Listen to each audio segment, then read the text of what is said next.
This video is proudly sponsored by Gamersgate. Download games anytime, anywhere. Visit Gamersgate.com.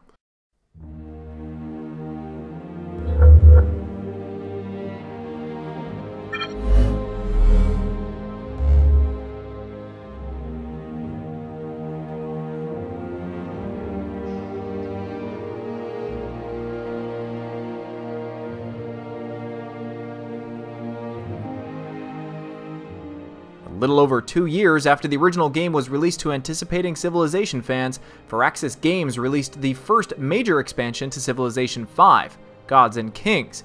The pack features 9 new playable civilizations, as well as the reintroduction of the role of religions to the Civ world, an aspect noticeably absent in the original game.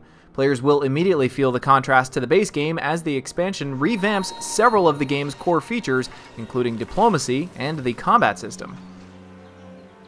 Players are given the option of founding 11 different customizable religions powered by faith points, a new resource similar to science and culture. Players can also use Great Prophet, Missionary, and Inquisitor units to spread and control their state religion within their own territories and abroad to other civilizations. As in the previous Civ games, those civilizations with the same religion tend to have better relations with one another. Customizing religions from their tenets to the actual names makes this a welcome addition and making the game feel more like Civ games of the past.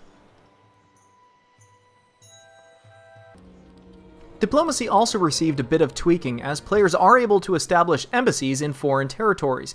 Within the revamped diplomacy feature, the game added a new espionage element, which allows you to gather intelligence on other civs, steal technologies, and incite coups in city-states or rigging elections in order to install friendly rulers. However, the downside to this feature is the lack of direct control of generating spies, as players are at the mercy of random spawning in each subsequent era, starting from the Renaissance period onward. The end result appears to be more of a background element rather than a prominent feature.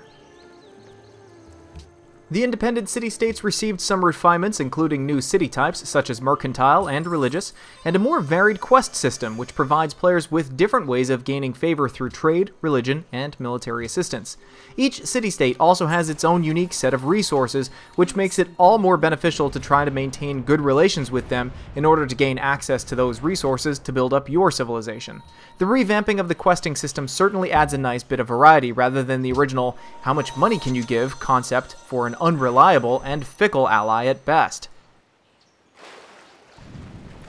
Small changes were also made to the combat system in Gods and Kings. Achieving total supremacy over enemy units is more difficult now, even when you have an edge in technology. Consequently, warfare has become a challenging affair, as the AI does not simply roll over even though you have 1,000 rifles and Gatling guns pointing at their faces. Naval combat also received an overhaul, as the game now separates ships into melee and ranged classes, which allows players to launch coastal raids and conquer cities from sea. However, given the revamped combat system, players will find that attacking by sea is one of the more challenging, albeit satisfying when successful, methods of conquest.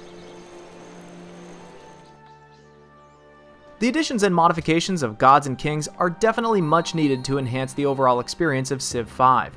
The reintroduction of the religion aspect, new playable civilizations and units, plus a refinement of several other elements along with some campaign scenarios help keep the game fresh. On the other hand, the hefty price tag of $30 is a little steep for the add-on of religion to the franchise when it had appeared in the base games of its predecessors. Despite that, the modifications and subsequent add-ons make the original game feel more complete and provide a much-needed refresh of the overall Civilization V experience.